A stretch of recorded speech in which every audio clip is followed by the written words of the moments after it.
Hello everybody and welcome to video 5.3. This is part 2 of those notes, the other part we did in class. But as you know, I'm not present in class today, so I'm giving you a video of instruction instead. Alright, let's get into this so I can get you started on your assignment as soon as possible. Alright, so we're going to pick up where we left off. We are still solving trigonometric equations. The strategy we're going to talk about first is rewriting first. That's a strategy that can be very powerful in the following example as illustrated. So let's say I had the equation 2 sine squared x plus 3 cosine x minus 3 equals 0. Now, I'm going to write this strategy down. Write it down with me. This needs to all be in terms of a single trig function. That is our end game. And let me make just a quick point here with this particular video. Although I did not explicitly say it at the beginning, I am expecting you are taking notes along with this video just as you would in class. The expectation is that if I'm writing something down, you are writing it down with me in this video, just like when we used to do videos last semester. Same expectation as before. Excuse me. That being said, let's continue with this problem. So, we do need to make sure that our entire equation is in terms of one trig function, and we actually know something about sine squared in order to turn it into a cosine. We know sine squared is the same as cosine, 1 minus cosine squared. So that's what we're going to replace it with. We're going to get everything in terms of cosine here. So we're going to keep our 2, and we're going to change sine squared to 1 minus cosine squared x, right? That's our Pythagorean identity, plus 3 cosine x minus 3 equals 0. Again, the only piece we changed was the sine squared. Now, this is a simple distribution problem. I get 2 minus 2 cosine squared x plus 3 cosine x minus 3 equals 0. And now I combine my like terms. I have 2 minus 3, which is going to get me a negative 1. Negative 2 cosine squared plus 3 cosine minus 1 equals 0. It's very difficult to conceptualize factoring when you have a negative in front, so let's do ourselves a favor here, and let's divide everything by negative 1. When we do that, all the signs change. Positive 2 cosine squared, negative 3 cosine, positive 1. And now this is a much simpler factoring problem. I want to remind you that you are welcome to imagine that these cosines are kind of like any other variable, right? When we factor a quadratic like this, normally if this was an x squared and an x, I would start with 2x, or 2 cosine, times x, or cosine. Right, it works just the same way. And then that takes care of my 2 cosine times cosine gets me 2 cosine squared. Now I have to deal with this 1, right? What times what gets me 1? And the only answer to that question is 1 and 1. 1 times 1 gets me 1. Now I conceptualize the outside, right? The outside, 2 cosine times 1, that's 2 cosine. And 1 times cosine, that's 1. So how can a 2 and a 1 become a negative 3? Well, the answer is if they are both negative. If it's a negative 2 minus 1, then that will be a negative 3. So these are both of my factors here. And what we're going to do with this next is what we did in class yesterday, and what you do with essentially any 2 factors in algebra, right? If you have 2 factors equal to 0, your next step for solving should always be taking each factor and setting each individual factor equal to 0. Remember, that's the zero product property. You saw it a lot in algebra, and we're using it again here in trigonometry. All right, and I solved both of these equations. This is a one-step, this is a two-step. Right, I'd add the 1, I would divide by 2, I would get cosine equals 1/2. Here I would add the 1, and I get cosine equals 1. And when I think about when cosine equals 1/2, I can think of that a number of ways. I can first think of my left-hand trick, right? Where does cosine, the thumb part, right, equal 1? Well, when I put this finger down, that's when cosine is 1/2, and that answer is at 60 degrees. 60 degrees, or pi over 3, and that's what I'm going to put down as my answer.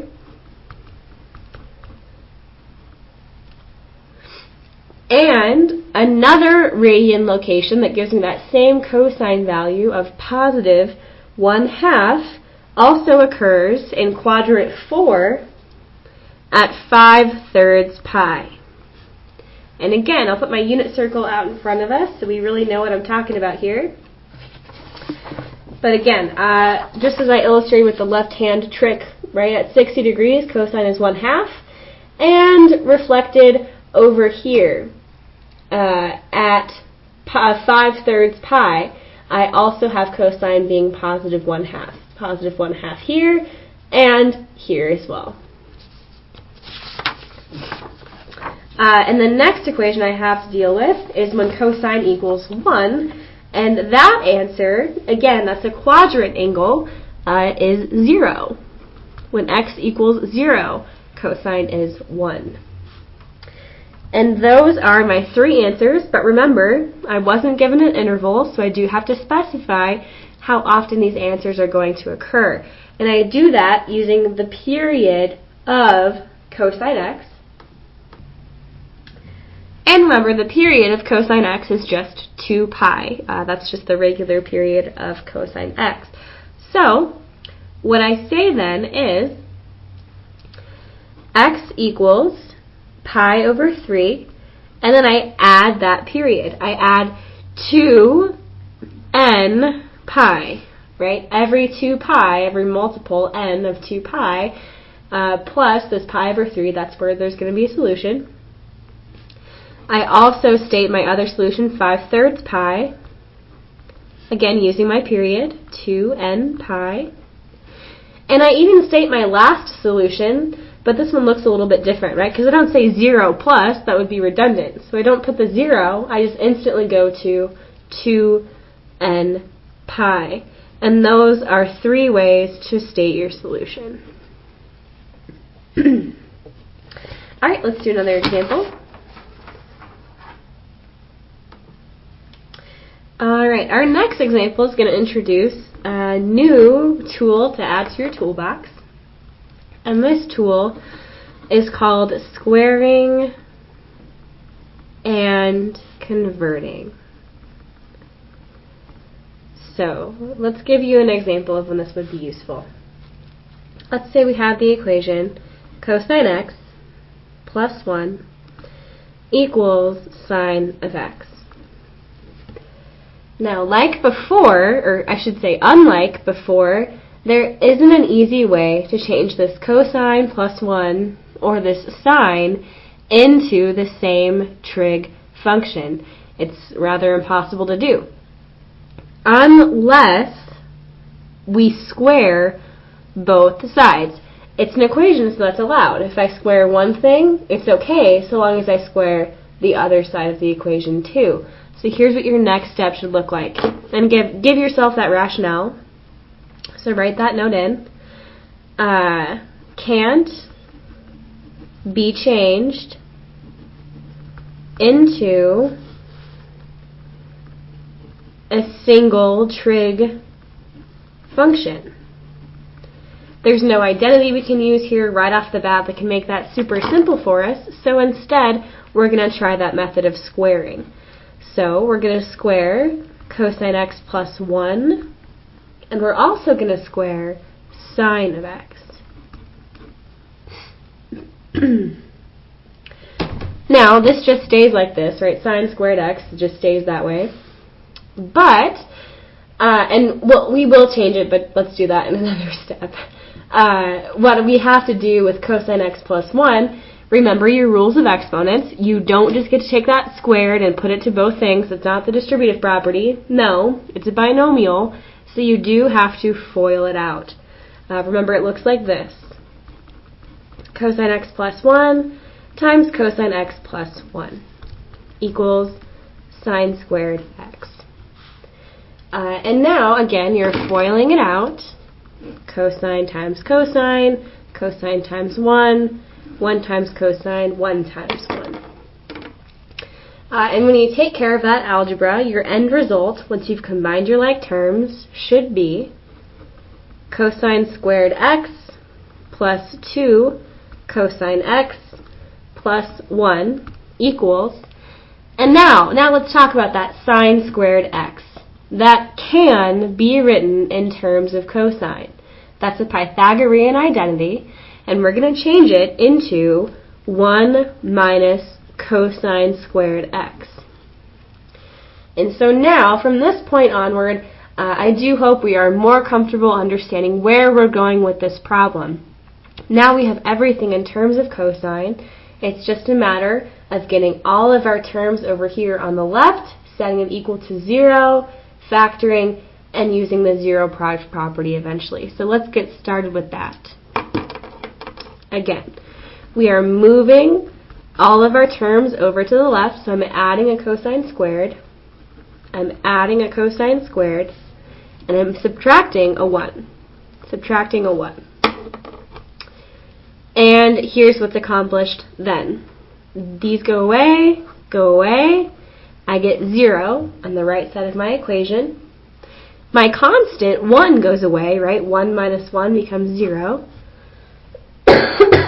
Excuse me. I combine my like terms here. Cosine squared plus cosine squared gets me 2 cosine squared x plus 2 cosine x. And now we should see that we're not going to be doing a quadratic type of factoring. We don't have a constant. That's not what we're doing. Instead, what we should see here is that we have a GCF in our terms. We have a cosine and a cosine, so we can definitely take that out. And we also have a 2 coefficient and a 2 coefficient. So I can definitely take both of those things out and factor them on the outside. 2 cosine x on the outside, and I multiply that by cosine x to get that cosine squared. And then I say plus 1 equals 0. Now I have 2 factors which I can definitely set equal to 0. Again, once you get here, it should be pretty obvious. I have 2 factors equal to 0. I should set both of them individually equal to 0.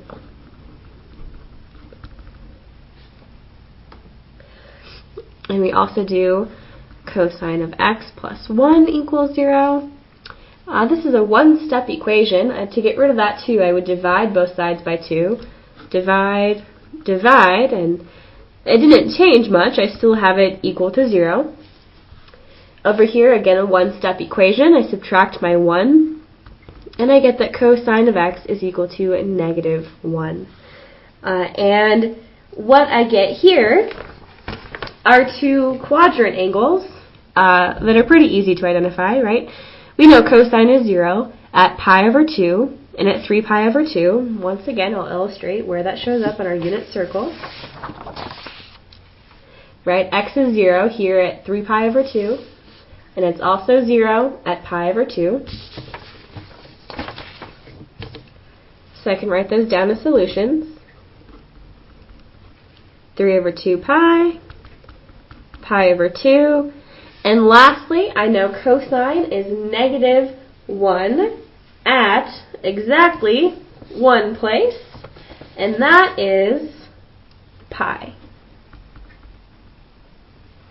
Again, unit circle to illustrate why I'm telling you that. X value of negative 1, happens in one and only one place, here at pi radians. Okay, so I do have 3 solutions, but I don't get to take them at face value because of the step I took to get here. Write this note in. We squared both sides of our equation. So we need to check for extraneous.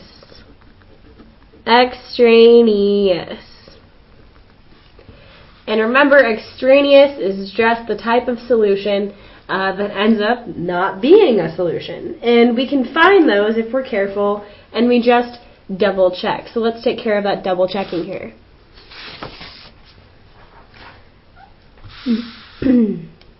We can go back to our original equation, I should say, and we can just plug in all those values we found for x and make sure that they really do check out.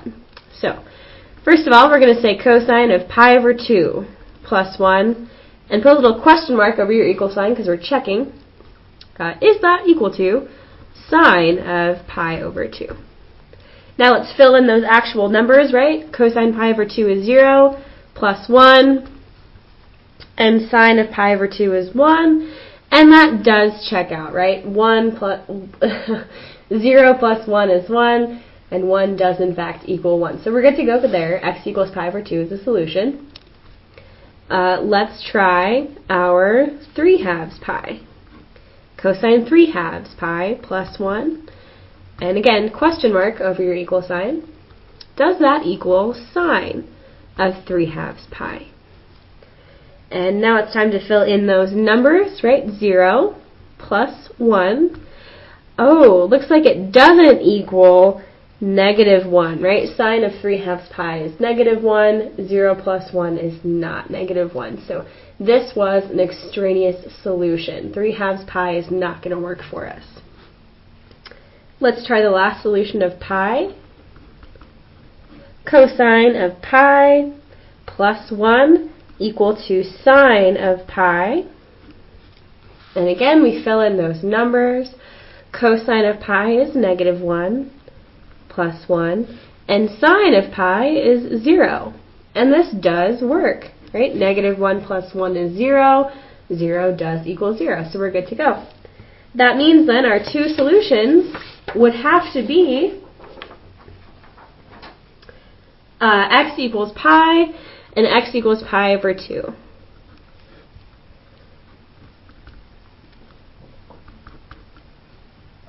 Okay. And the other thing we would keep in mind there is the period of cosine, which is 2 pi. So we have to consider that when we state our solutions. We would say x equals pi plus 2n pi, because that's the period of cosine. And we'd say x equals pi over 2 plus 2n pi as well. Those would be our 2 fully stated solutions. Alright, let's do some examples of multiple angles.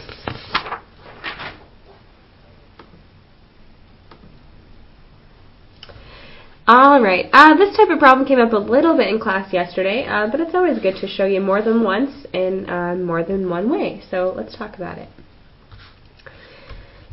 Let's do an example. It's called of multiple angles, but really what it means is when your b value is bigger than 1. So multiple angles, and also write in parentheses when b is greater than 1. And here's what we say. Let's say 2 cosine of 3t minus 1 equals 0. We would start to solve this in much the same way we would in any other algebra problem, right? Whenever we have a variable we want to solve for, we would first add the 1. So we'd get 2 cosine of 3t equals 1. Then to get that cosine by itself, I would divide away the 2, and I get cosine of 3t equals 1/2. And now we're going to recall some algebra skills we went over in Chapter 4 to get rid of just the cosine and to just talk about the 3t here. And what I'm going to use is my arc cosine, or my inverse cosine function. So I'm going to say inverse cosine of cosine 3t equals inverse cosine of 1/2. And again, what's accomplished here is that the cosine inverse and the cosine cancel each other out, and I get just this argument here, 3t, by itself.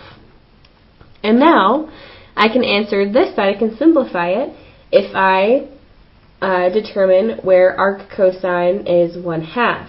And the answer is, again, you can kind of employ your left hand trick here.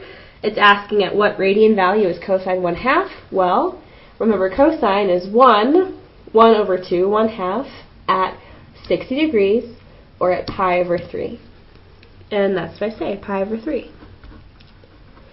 And now we can see that we're really, really close to solving this thing for t, except we need to still divide by 3.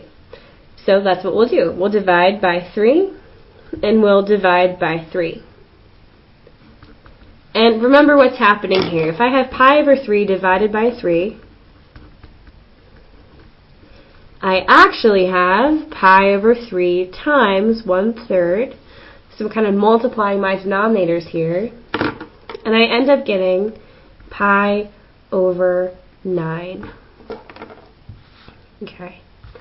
And there's one other thing we have to consider here. Because cosine, inverse cosine of 1/2 doesn't only happen at pi over 3.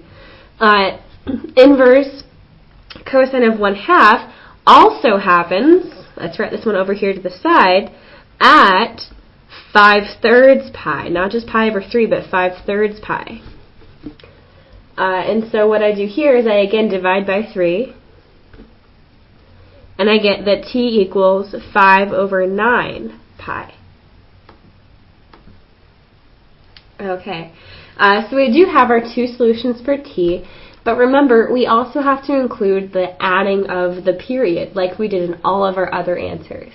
And that's where things get a little bit different for this kind of problem, because the period is no longer going to be just 2 pi, because we're no longer dealing with just cosine of a variable. What we're dealing with is cosine of 3t, not just cosine of t. And so we have to consider that when we talk about our period. And so let's actually write this work out. Remember, a period of sine or cosine function is 2 pi over the b value. And remember, the b value in this problem isn't 1. The b value in this problem is 3, right? I don't have 1t, I have 3t as my argument. So what I fill in for my problem is 2 pi over 3. And that's the period I'm going to be dealing with. So when I write both my solutions, t equals pi over 9 plus, I have to now include my period of 2/3 pi, and I have to talk about the multiples of it. So here's how I say that.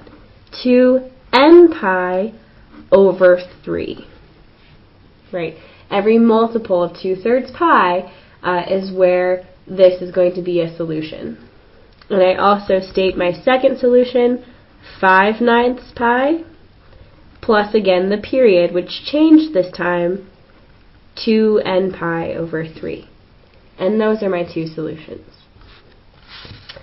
Alright, let's do another example of that.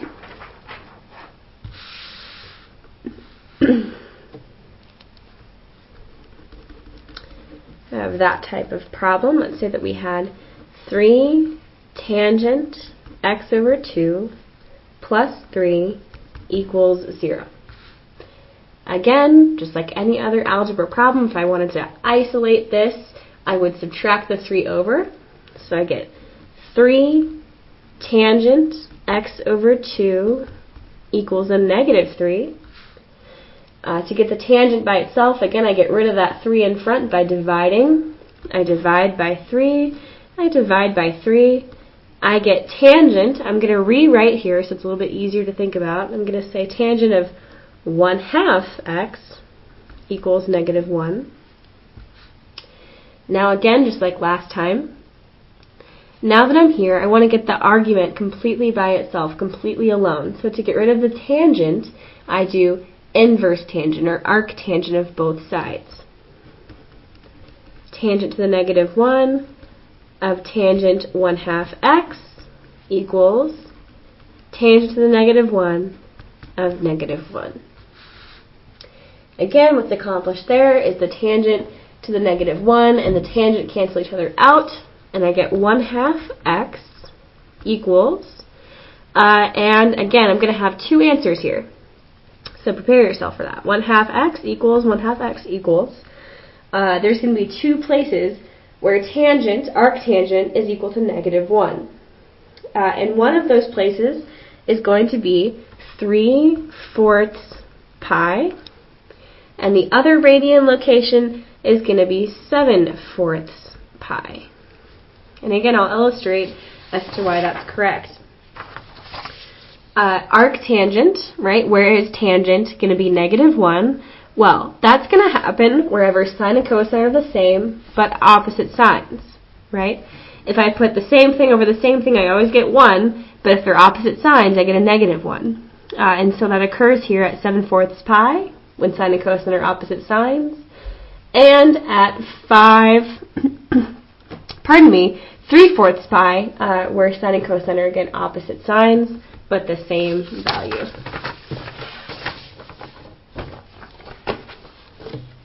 So, here I am again, and I'm very close to solving for x, but I have to get rid of the 1/2 that's in front of it. So, I'm going to have to multiply by 2 on both sides. And just imagine what would happen there. If I multiplied by 2, the 2 over the 4 would cancel, and I would get 3/2 pi. Another way to think about it is 3 times 2 over 4, 6/4, which again is 3/2 pi. Similarly, over here, I am going to have to multiply by 2 to get rid of this 1/2. And again, same thing happens. You could either imagine as 14/4, which would be 7/2, or you could imagine that the 2 and the 4 canceled, and you still get 7/2 pi. And again, let's talk about the period that we're going to include in our answer when we report it. Normally the period occurs when you have 2 pi over b, but we have to consider what function we started with, and we started with tangent.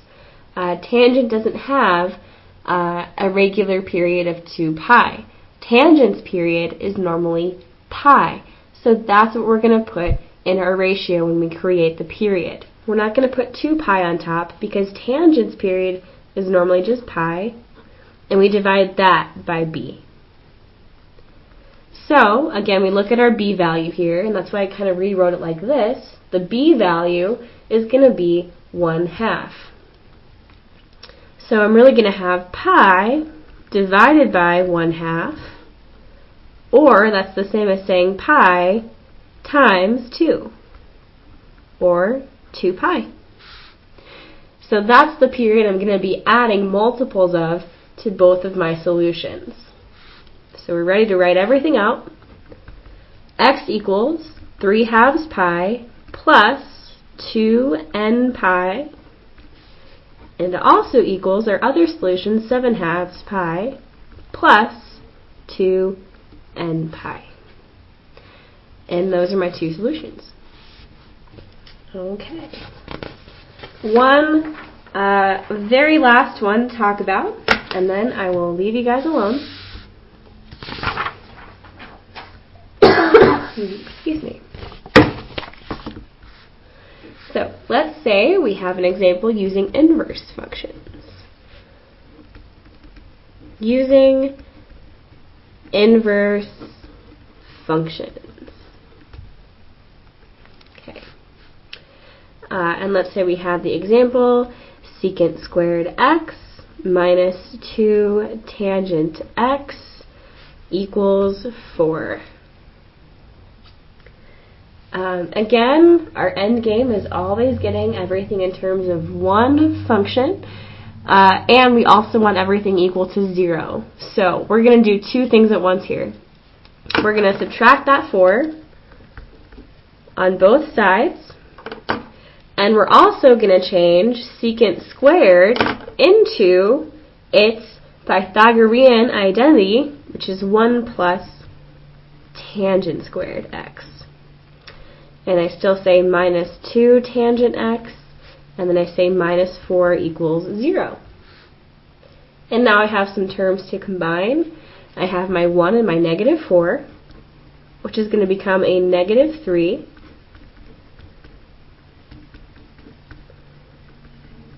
And I've got a quadratic situation going on here, where I need to set up my two factors.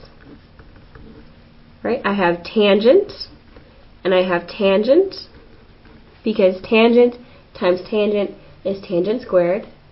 And the only choice I have to fill in for the right side of my factors here are a 3 and a 1, because 3 times 1 gets me 3. And now what I need to figure out is what signs am I going to use. I have tangent on the outside and 3 tangent on the inside. So how do I combine a 3 and a 1 to get a negative 2? Well, the answer is if I make the 3 negative and I make the 1 positive.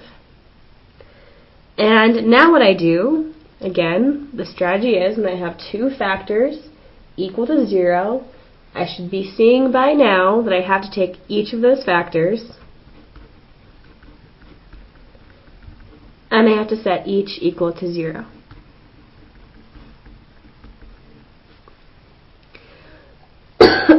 Excuse me. And so I can see here now that I have tangent of x equals 3, right? One step I add the 3. And over here, one step, I subtract the 1. Okay. Now, over here on the right side, tangent of x equals negative 1. There's a very clear place where this happens, and that is at negative pi over 4. At negative pi over 4 is where tangent is negative 1. But if I look over here, where is tangent equal to 3, and there is no real solution to that. There is no unit circle location where I can put sine over cosine to get a 3 for tangent. And so instead, what I need to do is solve this using algebra. Solve this using the arctangent of both sides, which is written out like this. Write this down with me. Remember the arctangent and the tangent cancel each other out. I get x equals tangent to the negative 1 of 3, or you can write it out as a word, arctangent of 3. And over here, I would simply state that x equals negative pi over 4. Okay, again, I have my two solutions, so now it's time to talk about the period of this function. Just like last time when we were dealing with tangent, we know that the regular period of tangent is pi, so I'm dividing that by the b value, which means for my problem, that I am doing tangent pi over 1, because it's just tangent of x, pi over 1. So the period is just pi. And so what I can do then is I can take both solutions and I can add this period with multiples of it. So I can say x equals arctangent of 3 plus n pi. And I can also say x equals negative pi over 4 plus n pi. And then I'm done. Alright, that is the last example I have to show you. You guys are free to work on your assignment. Thank you for watching.